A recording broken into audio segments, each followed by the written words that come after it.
आलू सब्जी पूरी। आनंद शर्मा के दो बेटे थे। बड़े बेटे कृष्णा की पत्नी का नाम था आनंदी और छोटे कुंज की पत्नी का नाम था नीति। वैसे तो शर्मा जी की दोनों ही बहुएं पढ़ी लिखी, सुरक्षित और सभ्य थी, लेकिन बड़ी बहू की एक आदत थी जिससे पूरा परिवार परेशान था। बड़ी बहू आनंदी बाकी सारे काम तो खुशी खुशी कर लेती थी, लेकिन सब्जी बनाने से न जाने उसे क्या चिढ़ थी। जब भी किचन में सब्जी बनाने की बारी आती, या तो वो सब्जी का काम देवरानी पर टालकर दाएं बाएं हो जाती, या फिर अगर बनाती भी तो बेमन से बेस्वाद सब्जी ही बनाती, जिसे खाकर सबकी भूख ही खत्म हो जाती। एक दिन, नीति, मम्मी जी से पूछ लो ना आज लंच में क्या बनेगा, और जैसा मम्मी जी कहे वही बनाकर तुम रेडी करके दो। तब तक मैं गुड्डू का स्कूल का होमवर्क करवा देती हूँ। रोटी और चावल मैं आकर बना दूंगी, और ऐसा करना तुम बर्तन भी छोड़ देना, वो भी मैं ही देख लूंगी। नई आई देवरानी को काम समझाने के बाद आनंदी अपने कमरे में जाती है। चलो, जब से ये नीति आई है कम से कम इस सब्जी बनाने के झंझट से तो मुझे मुक्ति मिल गई है। अब ये माँ जी से पूछकर दिमाग खपाती रहेगी कि क्या बनेगा और क्या नहीं, और मैं आराम से जाकर रोटियां सेक दूंगी। मम्मी जी, लंच का टाइम हो रहा है। भाभी ने कहा है कि मैं आपसे पूछ लूं कि लंच में क्या बनेगा।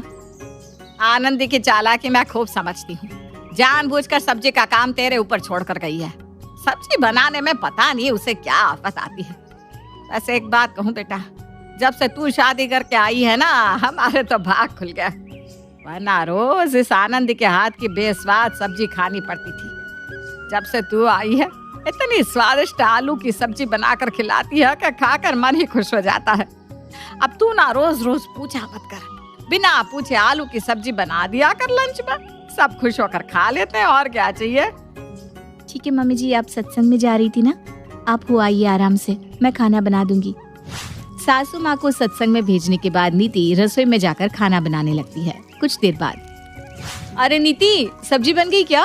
क्या बनाया तुमने? और क्या बनेगा भाभी, सासू माँ ने फिर से वही आलू पूरी बनाने के लिए कहा है। आलू की सब्जी मैंने बना दी है, अब आप फटाफट पूरी और पुलाव बना दीजिए।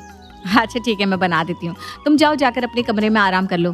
भाभी, मुझे छोले, पनीर, चाइनीज, कॉन्टिनेंटल इतनी सारी डिशेस बनानी आती है, लेकिन पता नहीं माँ जी या बाकी के घर वाले रोज रोज मुझे बस आलू की सब्जी बनाने के लिए ही क्यों कहते हैं। लगता है मेरे हाथ की आलू की सब्जी सबको बहुत ज्यादा ही पसंद आ गई है।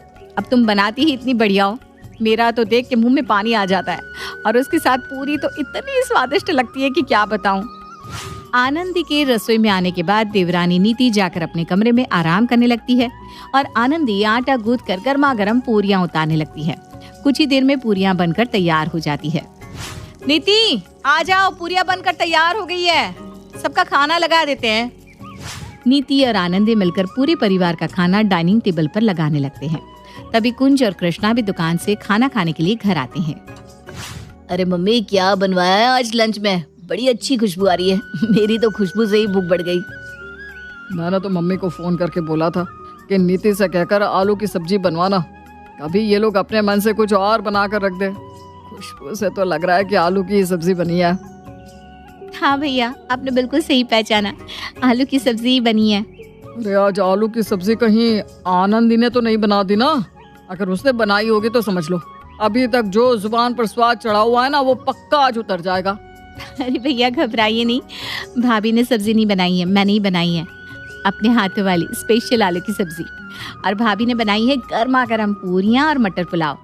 अच्छा, आप जल्दी से खाना खा लीजिए, वरना खाना ठंडा हो जाएगा और सारा टेस्ट बेकार हो जाएगा। बिल्कुल सही कह रही हो तुम। लाओ जल्दी जल्दी खाना सर्व कर दो, मुझे वापस दुकान भी जाना है।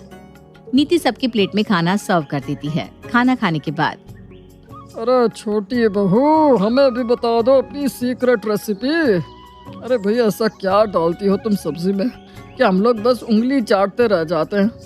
कल भी तुमने कमाल की आलू की सब्जी बनाई थी, और आज भी बिल्कुल वही स्वाद, वही रंग और वही लाजवाब खुशबू।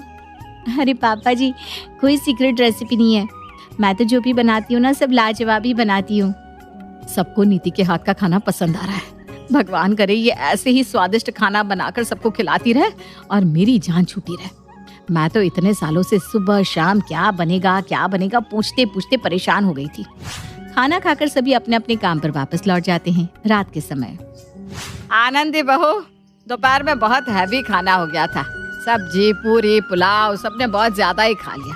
तुम ऐसा करो, रात में ना दाल चावल बना दो, हल्का खाना हो जाएगा तो सबका डाइजेशन भी ठीक रहेगा। ठीक है मम्मी जी, मैं बना देती हूँ। आनंदी दाल चावल बनाती है और डिनर करने के बाद सभी अपने अपने कमरे में जाकर सो जाते हैं। रात के तकरीबन 12 बजे थे कि तभी नीति के दरवाजे पर दस्तक होती है। अरे मम्मी जी, अब इतनी रात को क्या हुआ? आपकी तबीयत तो ठीक है ना? कुछ हुआ है क्या? अरे नहीं बहू, कुछ नहीं हुआ, तुम घबराओ नहीं। वो जरा मैं ये कह रही थी कि दाल चावल तो बेटा 2 घंटे में हजम हो गए और मुझे ना बड़ी तेज की भूख लग रही है। तो ऐसा करना, थोड़ी सी पूरी सब्जी बना दे। अच्छा, आप चलिए, अभी थोड़ी देर में आपको पूरी सब्जी मिल जाएगी। नीति अपने कमरे में आकर अपना मोबाइल उठाती है और मोबाइल से ऊपर के फ्लोर पर सो रही जिठानी आनंदी को फोन करती है। भाभी, मम्मी जी को फिर से भूख लग गई है और वो खाना बनाने के लिए कह रही है। अरे नीति, ये क्या तमाशा है? अब रात को 12 बजे को और खाना बनाएगा? आप चिंता मत करिए भाभी, मैंने जुगाड़ कर दिया है। आप बस थोड़ी सी पूरी तल दीजिए, सब्जी का मैं देख लूंगी। नीति की बात सुनकर जिठानी नीचे आकर रसोई में पूरियां बनाती है और वापस अपने कमरे में जाकर नीति को फोन लगाती है। नीति, मैंने पूरियां बनाकर किचन में रख दी है, अब तुम जाकर अपनी सब्जी का देख लो, मैं सोने जा रही हूँ, पहले ही बहुत लेट हो गया है। सुबह मुझे गुड्डू के चक्कर में जल्दी भी उठना पड़ता है। हाँ भाभी, आप सो जाइए, मैं देख लूंगी। नीति रसोई में जाकर दोपहर की फ्रिज में बची हुई आलू की सब्जी निकालती है और अच्छी तरह गर्म करने के बाद पूरियों के साथ सासू माँ के कमरे में ले जाती है। ये लीजिए मम्मी जी, गर्मा गर्म आलू की सब्जी और पूरियां, पेट भर कर खाइए। अरे वाह, इतनी जल्दी तू बना कर ले आई, भगवान तुझे खूब खुश रखे। जा जाकर तू भी आराम कर ले। नीति आराम से जाकर अपने कमरे में चादर तान कर सो जाती है। अगले 1-2 दिन तक यही क्रम बार बार चलता रहता है। दोपहर के समय वो लंच के लिए पूछती तो सब लोग आलू की सब्जी बनाने के लिए कहते। नीति आलू की सब्जी बनाकर रख देती और जेठानी आनंदी जाकर गर्मा गर्म पूरियां बना देती। कुल मिलाकर घर में सब बहुत खुश थे।